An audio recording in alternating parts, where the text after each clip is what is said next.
আসসালামু আলাইকুম। এখন শুনবেন সংবাদ শিরোনাম।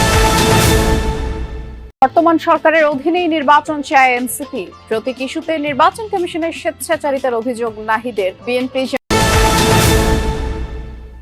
খুলনার দৌলতপুরে ফিল্ম স্টাইলে দুটি বাড়িতে দুর্বৃত্তদের গুলি, হতাহত হয়নি কেউ, এলাকায় আতঙ্ক।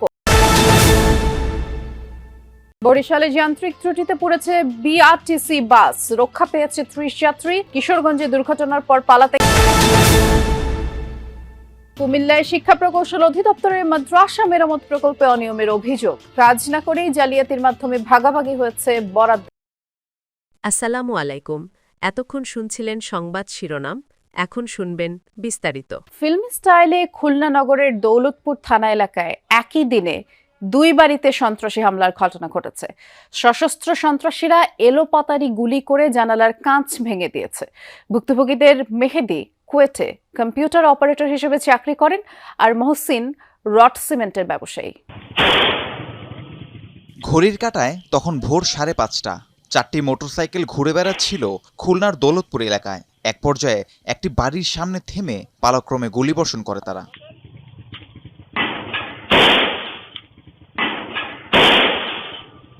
কুয়েটে কম্পিউটার অপারেটর হিসেবে চাকরি করা মেহেদির বাড়িতে হয় এই হামলা। ঠিক এর পরপরই প্রায় 2 কিলোমিটার দূরে রড সিমেন্ট ব্যবসায়ী মহসিন শেখের বাড়িতেও একই কায়দায় চলে গুলিবর্ষণ। আমি নামাজ পড়তেছিলাম, রুকুতে এসেছিলাম, বৈঠকে ছিলাম। বৈঠকে অবস্থায় দেখি মোটরসাইকেল চলে আসছে 4-5টা। গুলি করছে, কে করছে তা জানি না। গুলি করছে এই যে শব্দ পাইছি। প্রথমে 2টা গুলি করছে, তারপরে পরপর 5-7টা গুলি করছে। দুটি ঘটনায় কেউ আহত হয়নি, তবে একই দিনে এরকম সন্ত্রাসী হামলায় আতঙ্ক ছড়িয়ে পড়েছে এলাকা জুড়ে। পরিবার দুটিও ভয়ে দিশেহারা। আমাদের কোনো শত্রু নেই, আর আমাদের এরকম কোনো মন মানসিকতা নেই, মন্তব্য নেই। হঠাৎ করে এখন আল্লাহ পাক জানি কি করে দিচ্ছে, আমরা জানি না কিছু। বেশ কয়েকজন আছে, সেটা বুঝতে পারলাম যে হ্যাঁ 4-5 জন আছে। আর গুলির শব্দে যেহেতু আমি অনেক দূরেই ছিলাম, কারণ কাছাকাছি আসার সাহস করিনি। পুলিশের দাবি, সিসিটিভি ফুটেজ খতিয়ে হামলাকারীদের শনাক্তের চেষ্টা চলছে। দ্রুতই আইনের আওতায় আনা হবে তাদের। ভিডিও ফুটেজে দেখা যাচ্ছে যে ওদের ম্যাক্সিমাম হেলমেট পরিহিত ছিল এবং কয়েকজন হেলমেট ছাড়া ছিল। তো আমরা সেই ভিডিও ফুটেজ অ্যানালাইসিস করছি এবং অ্যানালাইসিস করে যারা হেলমেট পরে নাই এদেরকে আমরা আশা করছি যে আইডেন্টিফাই করা সহজ হবে। রাহিম সারোয়ার, যমুনা নিউজ। এই মুহূর্তে সচিবালয়ে বিএনপি স্থায়ী কমিটির সদস্য সালাউদ্দিন আহমদ কথা বলছেন, আমরা সরাসরি যাচ্ছি। লাগবে না, অথচ একটা ক্লজে বলছে লাগবে, আর একটা সুপারিশের মধ্যে বলছে লাগবে না। এগুলো তারা কেন খেয়াল করে না আমি জানি না। সংবিধান তো রাষ্ট্রের সর্বোচ্চ আইন। এই আইনগুলো সংশোধনের ক্ষেত্রে এবং সুপারিশের ক্ষেত্রে সর্বোচ্চ সতর্কতা অবলম্বন করা উচিত। আরো অনেক বিষয় আছে, এখানে কয়েকশো পৃষ্ঠার সংযুক্তি আছে। এগুলো দেখে আমরা খুব শিগগির কালকে অথবা তার পরের দিন আমরা বিস্তারিত প্রেসের সাথে কথা বলবো আশা করি।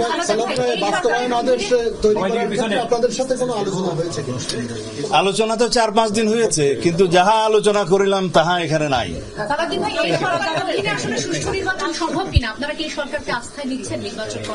এই কথা বলার সময় এখনো আসেনি। আমরা আশা করি যথাযথ প্রক্রিয়ায় এই সুপারিশগুলো বিবেচনা করা হবে এবং আইনানুগ সাংবিধানিক প্রক্রিয়ায় আমরা জাতীয় সংসদ নির্বাচন ইনশাআল্লাহ পাবো।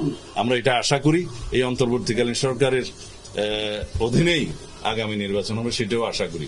সুপারিশ যা দিয়েছে আমার মনে হয় জাতীয় ঐকমত্য কমিশন নিষ্কৃতি পাওয়ার জন্যই কিছু সুপারিশ দিয়ে তারা কার্যক্রম সমাপ্ত করতে চেয়েছে।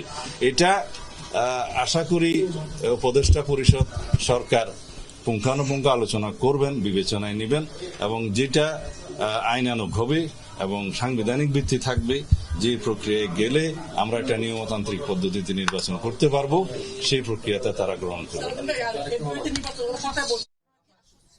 আমরা ছিলাম, সালাউদ্দিন আহমদ কথা বলছিলেন। এর আগে আইন উপদেষ্টা ডক্টর আসিফ নজরুলের সাথে বিএনপির 5 সদস্যের একটি কমিটি বৈঠক করে। আমরা যাচ্ছি পরের সংবাদে। বরিশালের উজিরপুরে যান্ত্রিক ত্রুটির কারণে আগুনে পুড়েছে বিআরটিসির একটি বাস। দুপুরে ঢাকা বরিশাল মহাসড়কের ইসলাদি বাস স্ট্যান্ড টোল প্লাজার সামনে এই ঘটনা ঘটে। এ সময় প্রায় 20 মিনিট যান চলাচল বন্ধ থাকে। সংশ্লিষ্টরা জানান, বরিশাল থেকে খুলনাগামী বাসটির পেছনে ব্যাটারির সংযোগে যান্ত্রিক ত্রুটি থেকে আগুনের সূত্রপাত হয়। এতে বাসটির উপরের অংশ এবং সব মালামাল পুড়ে যায়। খবর পেয়ে ফায়ার সার্ভিস আগুন নিয়ন্ত্রণ করে।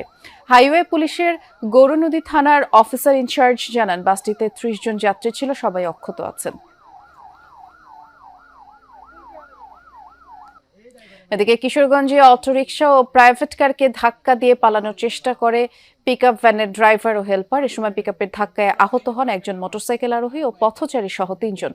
কটিয়াদীর সদর বাজারের হাসপাতাল রোডে স্বপ্নকুঞ্জ কমিউনিটি সেন্টারের সামনের সড়কে এই ঘটনা ঘটে।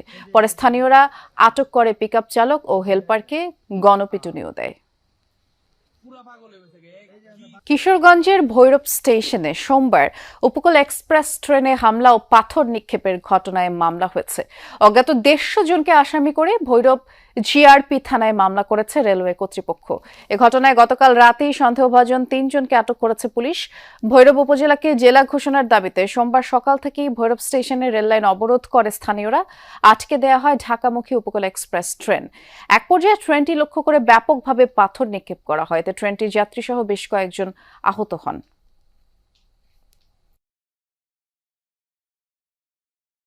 মাদ্রাসা মেরামতের জন্য নেয়া প্রকল্পের কাজ কাগজে কলমে শেষ। বরাদ্দের টাকাও সব উত্তোলন করা হয়েছে, কিন্তু আদতে কোনো কাজই হয়নি। কুমিল্লা শিক্ষা প্রকৌশল অধিদপ্তরের নেয়া এসব কাজে জালিয়াতির মাধ্যমে বরাদ্দের টাকার ভাগাভাগির অভিযোগ উঠেছে।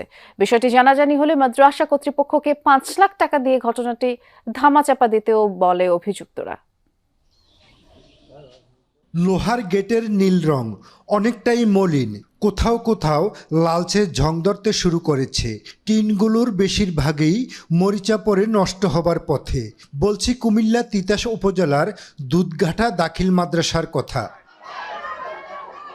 37 বছর আগে প্রতিষ্ঠিত এই মাদ্রাসায় শিক্ষার্থীর সংখ্যা 3 শতাধিক।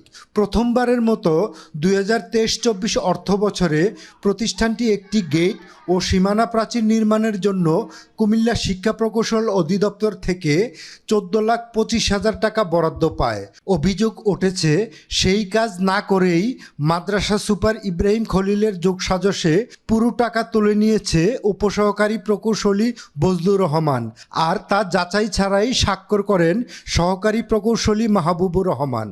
বজলুর রহমান ইঞ্জিনিয়ার আর হচ্ছে সুপারভাইজার মিলে সানার বেড অফার করছিল আর কি, যে আপনারা যে সরকারি টাকা যেটা আসছে এটা 5 লাখ টাকা এখানে দেখায়া, যে কাজগুলো আছে এগুলো দেখায়া এগুলো উঠায় নেন। কাগজের মধ্যে দেখা যায় ওনার সিগনেচার এখানে আছে।